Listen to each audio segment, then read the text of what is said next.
Baldur's Gate 3, which a lot of people are playing. I'm playing it right now. I love this game so much. It is it is hovering around Game of the Year level for me, which I was not expecting. I thought I'd be into it, but like it is just an immensely fun, satisfying game. I also from 10 miles away, I did not expect it to be a fun co-op experience, but it is. And I did a very corny thing with my wife. We went on a Baldur's date. And I figured I could do a little show and tell here. I sent her a whimsical Renaissance style text message. I made this stupid Photoshop that says, "Willst thou go on a Baldur's date with me?" featuring erotic cheeses and sensual wines and what does that say? Stupid costumes and pretend kissing. And then I wrote a little text. I sent this with the invisible ink effect, so it looked like a wizard sent it, and she had to like, scrub it to like reveal it or whatever. But I wrote, "Hark and forsooth, fair maiden, this Friday's eve wouldst thou don gay raiment and sup on cured hams and elegant cheeses, while House Scoville casts its collective gaze upon a talking picture most suitable for poppets? Then, once the babe slumbers, embark upon a magical journey in a phantasmagoric realm conjured forth by mathematicians, artisans, and demonry. Pray send word by sundown, milady." And shockingly, my wife said that yes, she would play video games with me. But yeah, we did. I made like a whole thing out. I made like little Renaissance plates. Like I made like a whole little cheese platter. I got little sausages. There's so many sausages in that game, and you can actually use them as weapons if you want. You can hit people in the face with sausages. That's a thing. I'm glad you peeled the skin off the sausage. A lot of people forget to do that. It's horrible. I don't want to eat that. I don't want to eat that awful thing. Yeah. Yeah, I know. It was weird the way you did it, but it's the start. We're not gonna eat that whole salami in one sitting. But yeah, then I made like little fancy leek tarts, put little herb twists on them, and we put on stupid costumes. We just kind of like dug through our wardrobe and like, oh, I put on like suspenders and like rolled my pants legs up, so I just look like a 9-foot tall hobbit. And my wife was like, all right, whatever, let's do this. We threw on like Sword in the Stone for my kid, and she was like, this is a surprisingly boring Disney movie, and she was correct. But then we got into the game. You look like a guy that would die in a chimney. More so than usual? Yeah. But no, and then we jumped into the game, which is really the whole point of this. But like, the co-op in that game is so smart and so easy, and I highly encourage anybody who wants to just like screw around with it to do it, because you basically like you can have your file going, like you can have your game set up. You literally turn on a second controller, the screen splits in half, and then one side of it is just a character creation screen. And that's it. And so basically the other person, player 2, creates an additional character in the game that's already running, and they can't make any story decisions, but they can like go in combat, they can wander off and do their own thing on their own, they can go start fights, they can pickpocket, they can steal apples and cheese from orphans' pockets. I did that, because I'm a jerk.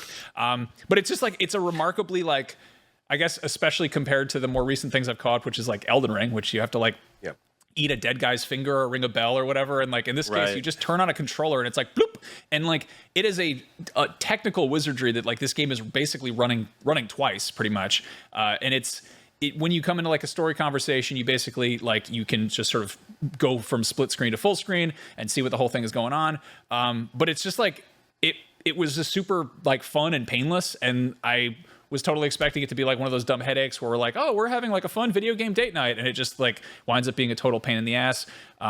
Ironically, it was sort of a pain in the ass for like analog date night reasons, where my wife made a whole character, got through like the first, the whole opening tutorial area of the game. She gets into a cutscene and she goes, oh, I hate my face tattoos. I think I want to change them. And I'm like, are you serious? We're like, we can't get out the door because you got to fix your makeup.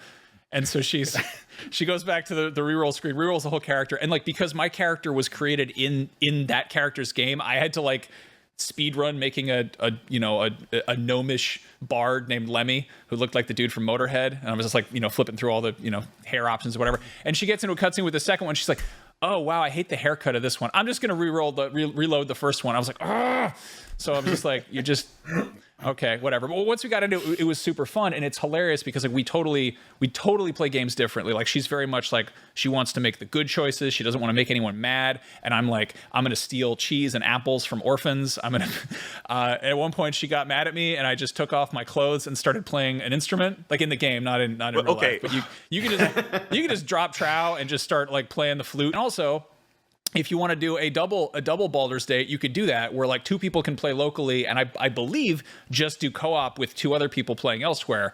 And so we're gonna try to sort of squad up with another party down or whatever you call it. And this game is just so much fun. It is like so stupidly just if you can conceive of doing something, you could possibly do it. Like there's a lot of like very weird scenarios you might wind up in. Like my wife she like jumped down in like a mine shaft the other day and like was stuck, and she like couldn't figure out how to get out. And so what she wound up doing was she just made all of her party members just go home, go back to camp, and then she turned into a bird and flew away because that's a thing that she could do as a druid. Yeah, I don't know. I just like I'm just enamored with this game. Like it's so much fun. I think the last time my wife and I were like this much in the same game. Well, I was probably just actually Zelda earlier this year, but I don't know. It was cool to be on the same wavelength with that. And I highly recommend that for anybody who wants to look. You could also, it doesn't have to be a date. It could be a friendship adventure. Yeah, because I was going to say, Max, I think the key to what you did, the key to success is already being partnered up, because I tried the same thing. I sent a similar text to this person I've been seeing, and they said you're weird, and they blocked me.